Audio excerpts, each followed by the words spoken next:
Jorginho chegou ao Brasil na manhã dessa sexta-feira e foi recepcionado por um batalhão de jornalistas.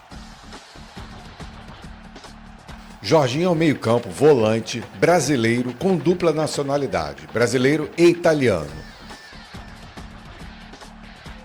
Com 1,78 m e boa velocidade, tem tudo para ser um dos elementos mais fortes desse meio-campo do Flamengo. 33 anos, um histórico muito bom com poucas lesões.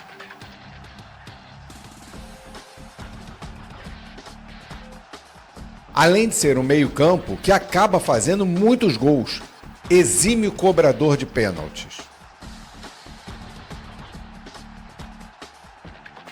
E você, torcedor, o que achou dessa contratação? Não deixe de se inscrever no canal e deixar o like.